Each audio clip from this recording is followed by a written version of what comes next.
Welcome to Jann's Road. Thank you. Funny meeting you here. Yeah. Is this your happy place? When people talk about, I need to go to my happy place. I love getting out here and walking. It is usually quiet. We've found underpants along here. What? I think this was at one time a little bit of a lover's lane. Old country roads. Right. So since your mom has been gone, so it's been about a year.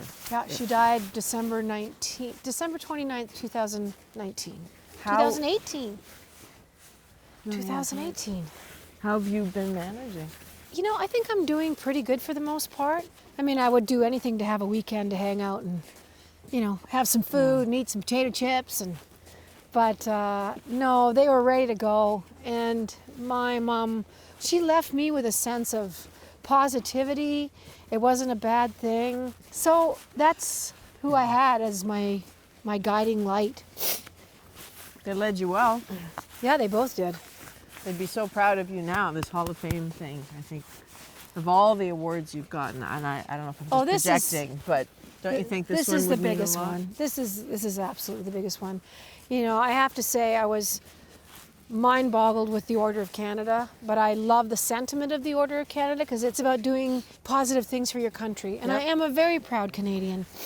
Okay, so as much as I love the outdoors, What do you mean? Can we go inside? What do you mean, that northern wind's kind of getting to you? Just a little you bit. Ontario girls? I No. know. Let's go light a fire. Okay, thank you. Let's go. Oh my gosh, it's deeper than you think. A little bit. Where's our snowshoes?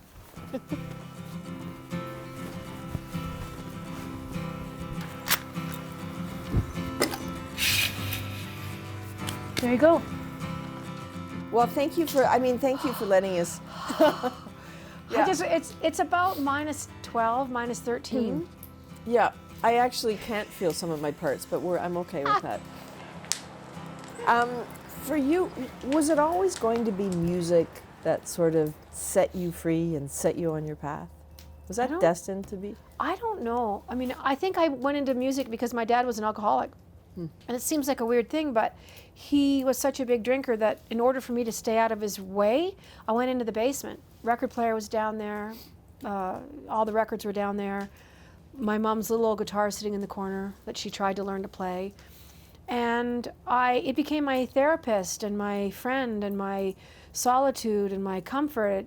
I didn't recognize it at that time. I was 10 or 11 years old. But now that I get a chance to look back, it's very clear of how music, it transported me away from a very tumultuous family dynamic.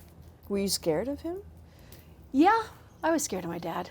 We all were. You could ask any of my brothers. He was a fierce force to be reckoned with. But I'm kinder about it as he's been gone 4 years now, 4.5 years. And alcoholism is a disease. And I'm able to look at that now through my own eyes because I've had drinking problems myself my whole adult life. But yeah, scary, scary guy. How do you think, after seeing that as a child, alcohol seeped into your life? God, I didn't want it to. Yeah. I didn't want to be like that. I'm not like my dad so much as, I'm not a mean-spirited person. Did you like drinking? I loved drinking. The fallout was terrifying. I loved it and hated it. Ask anybody who's been a binger in their lives. But you're completely sober now. Sober. My mother's Alzheimer's helped me too because I couldn't be hungover and look after her. And I just knew, I thought, why am I doing this? Do you know what's hard sometimes to reconcile is that I feel like there are a couple Janns. So there's the Jann when I listen to your music, and I remember being in university and listening to your music, and it was the sound. What were you thinking? It was the soundtrack to so many hard things that were going on in life, right? Like it reminded you of some really tough stuff, and that doesn't seem to fit. It doesn't cross over with the sense of who you are. You're open and you're funny and you're positive and like part of that is, and it makes sense to me now, it was a form of therapy for me. I was always a funny kid. So I think when the stuff was happening with my family, my older brother was in trouble. He went down a different road than me, and I had found music, so I didn't want to be funny in the music, but it was good for me to write down things that bothered me. I did it without even knowing what I was doing. I was secretly writing all these songs, but it was almost like Dear Diary. Yeah. For me, it just had chords to it.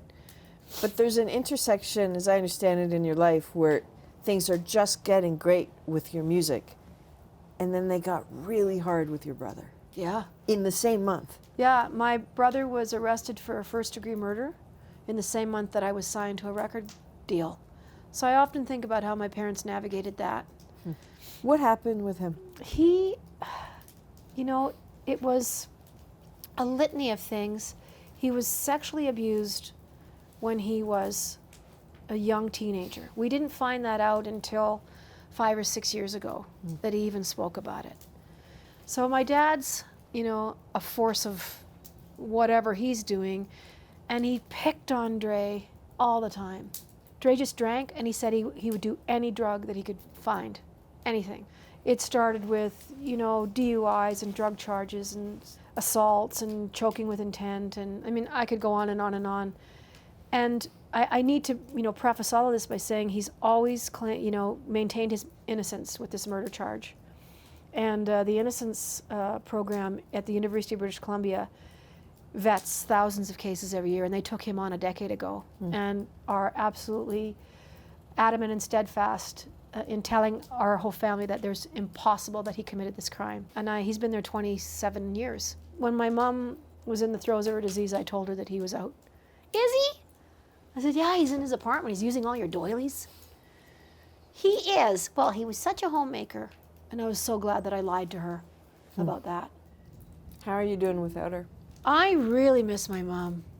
But she just informs my every decision. She was such a champion of mine. Like, she just cheered me on my whole life.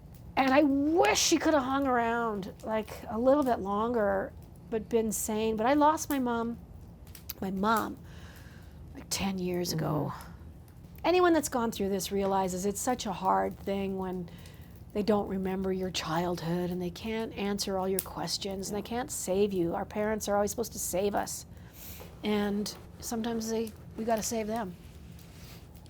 Your new book called If I Knew Then. Yeah. If you knew what? If I knew all of this, if I could have told myself at 25 or 30 years old, listen, you got so much stuff to wade through, but you're going to come out of it the other side.